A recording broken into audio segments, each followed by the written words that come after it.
Hai, kembali lagi bersama saya di channel Belajar Bersama Evi. Ya. Sekarang kita mulai bicara mengenai Smart Financial Plan. Sebenarnya apa sih? Kenapa sih kita harus smart dalam merencanakan keuangan?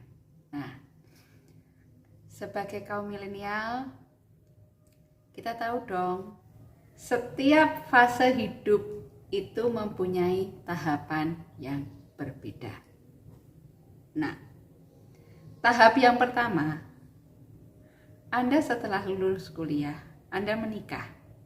Nah, pada saat Anda menikah, itu Anda hanya fokus hidup bersama dengan istri. Di situ kebutuhan biaya hidup Anda masih rendah. Kemudian, fase yang berikutnya, fase punya anak, anak kecil. Fokus hidupnya dengan istri dan anak, kebutuhan hidup sedikit meningkat. Bisa dikatakan sedang. Anda sudah mulai butuh beli popok, sudah mulai butuh beli susu untuk anak yang masih kecil. Nah, kemudian untuk fase yang ketiga adalah apabila anak Anda sudah mulai tumbuh berkembang menjadi besar. Kebutuhan susu dan popok sudah mulai berkurang, tetapi Anda mulai butuh untuk biaya sekolah. Nah, biaya sekolah Anda tahu sekarang ini sudah bisa dikatakan tidak murah. Nah, disitulah Anda mulai kebutuhan biaya hidup Anda mulai tinggi. Fase berikutnya, fase yang keempat adalah fase setelah anak-anak Anda itu sudah lulus sekolah, sudah menikah, semua. Nah, Anda tinggal hidup berdua dengan pasangan, yaitu fase pensiunan. Nah, di fase ini kalian hanya fokus hidup dengan istri saja, tetapi kebutuhan biaya hidup Anda tinggi. Kenapa? Karena Anda sudah mulai tua. Anda sudah mulai perlu biaya pengobatan. Nah, terus sekarang pertanyaannya, bagaimana tuh caranya agar Anda bisa smart dalam mengelola keuangan Anda? Nah, yang pertama, sebisa mungkin setelah Anda terima gaji, Anda catatlah pendapatan dan pengeluaran Anda. Nah, jadi habis gajian itu selalu dibikin pos-pos pengeluaran. Nah, pos-pos pengeluaran yang Anda bikin itu harus dipatuhi agar jika setiap akhir bulan Anda tidak bingung lagi.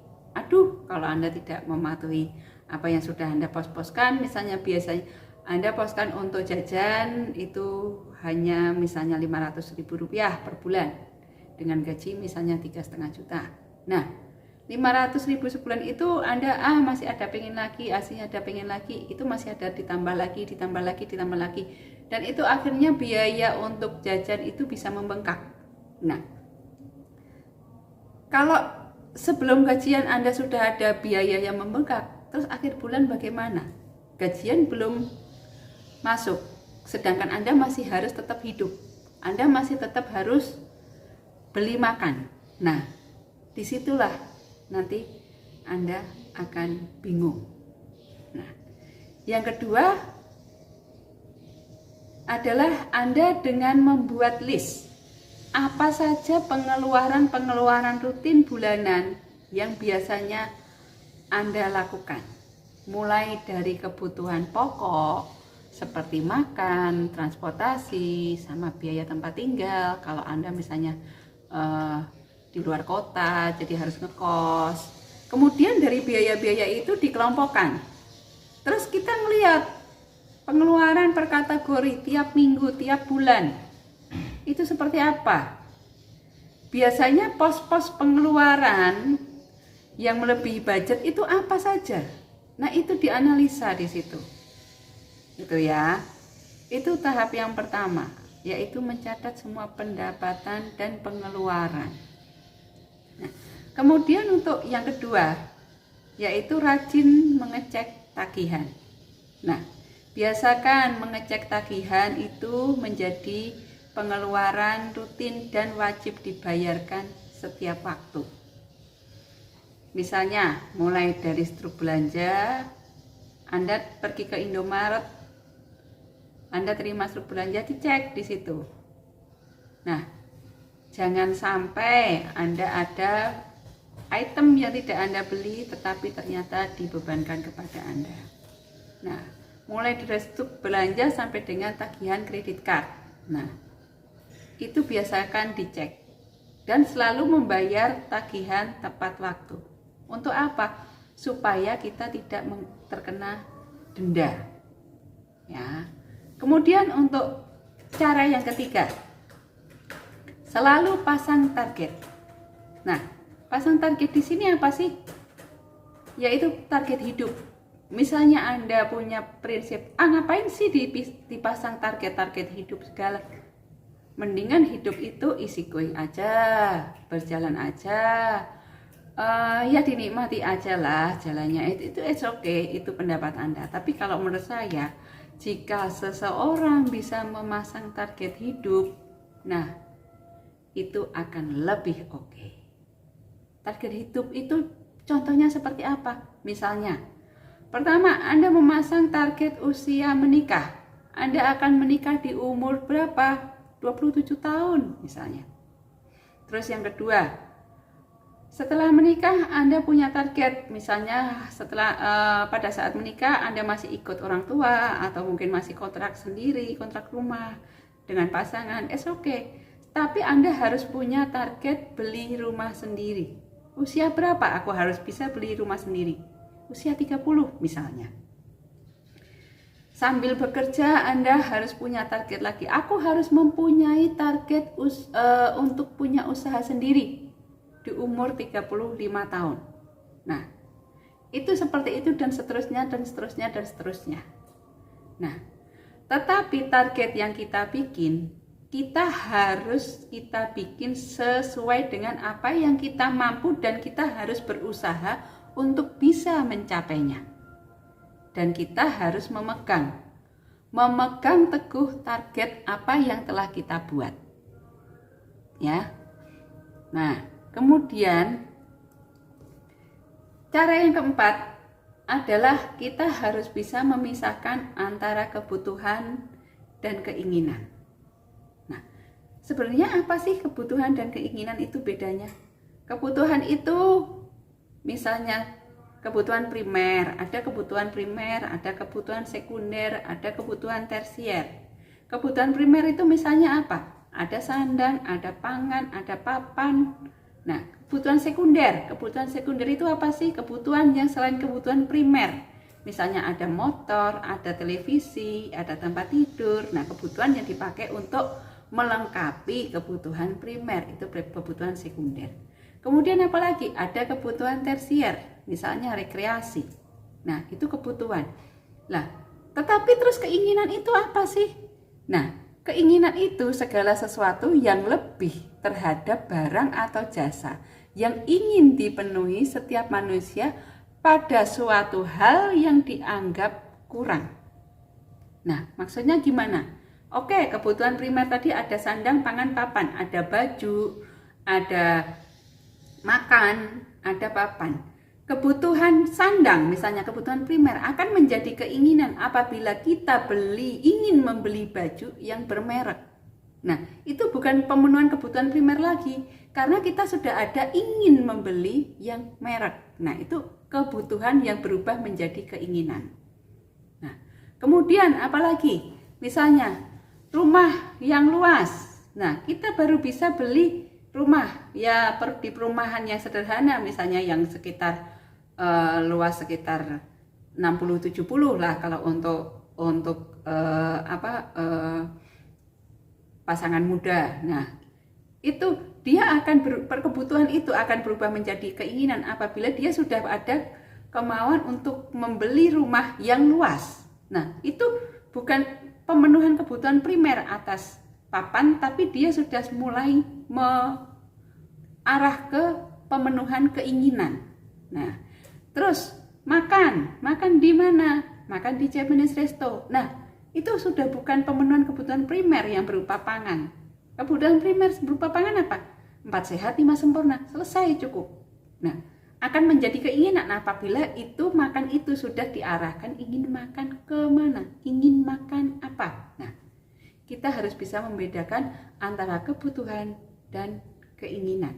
Itu yang keempat.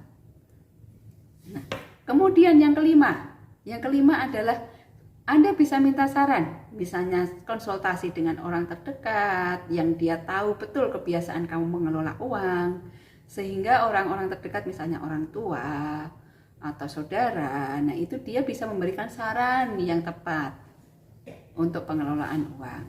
Yang kedua, Anda bisa minta saran ke konsultan keuangan. Nah, kemudian yang keenam, Anda harus menyiapkan budget untuk pengeluaran tidak terduga. Apa aja sih budget untuk pengeluaran tidak terduga itu?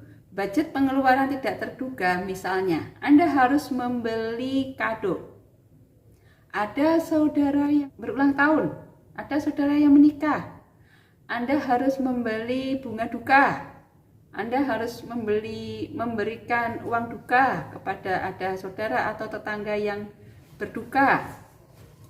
Ada yang sedang menikah. Nah, kalau pengeluaran tidak terduga itu tidak disiapkan, tidak diperhitungkan di awal, nanti Anda sudah mulai, Anda sambil nggak sengaja misalnya dalam menuju akhir bulan, ternyata Anda dapat undangan pernikahan, teman dekat yang akan menikah. Nah, Anda gimana? Sedangkan dompetnya sudah habis.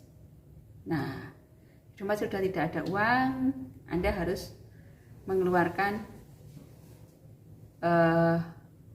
biaya yang tidak terduga. Nah, kemudian cara yang ketujuh, Anda bisa berhemat. Nah, berhemat itu caranya apa saja sih? Berhemat itu bisa Anda mencari diskon promo, Anda bisa makan, kalau makan siang nggak usah jajan, makan di rumah. Bisa kalau Anda ke kantor bisa membawa bekal nasi sayur sama lauk dari rumah dimakan di kantor. Nah, terus Anda bisa mengumpulkan uang kembalian yang recehan. Nah, itu tuh akan sangat bermanfaat sekali apabila Anda sudah benar-benar kepepet tuh. Jangan remehkan tuh uang receh yang kayak 200-an, 500 perak, terus 100-an. Itu kalau dikumpulin itu bisa lumayan tuh. Kalau misalnya Anda pas pada waktu, oh iya ini kurang gopek, oh iya ini kurang 1000, itu dari recehan-recehan itu bisa dipakai untuk nambah, bisa dipakai untuk bayar juga. Nah, kemudian berhemat, cara yang berhemat yang lainnya, Anda kalau akan belanja itu bisa cek harga dulu di toko A. Oh misalnya aku mau beli apa ya, misalnya mau beli sepatu merek ini. Nah, di toko A, oh itu harganya sekian. Di sana yang di toko B ada diskon nih, lagi ada promo. Nah, itu sebelum beli cek harga dulu, diperbandingkan dulu harga-harganya. Terus cara berhemat yang berikutnya, Anda bisa memilih alat transportasi menuju ke tempat kerja. Nah, misalnya Anda biasa naik Grab atau naik taksi online kalau ke kantor. Nah, itu silakan aja coba. Kalau cara berhemat nggak usah naik taksi online deh, misalnya naik busway atau naik Kopaja, naik angkot, naik bajai. Nah, itu akan terasa lebih hemat. Nah, cara yang terakhir adalah mencari penghasilan tambahan. Nah, penghasilan tambahan itu bisa berupa, misalnya Anda pagi pergi ke kantor, pulangnya Anda buka warung nasi goreng atau warung toko kelontong yang dikelola oleh orang kepercayaan Anda, atau Anda bisa membuat jualan secara online, atau cara yang sekarang lagi tren cari penghasilan tambahan adalah dengan investasi. Nah, itu dari saya planning untuk keuangan yang bisa Anda gunakan. Semoga bisa bermanfaat channel ini. Jangan lupa like and subscribe.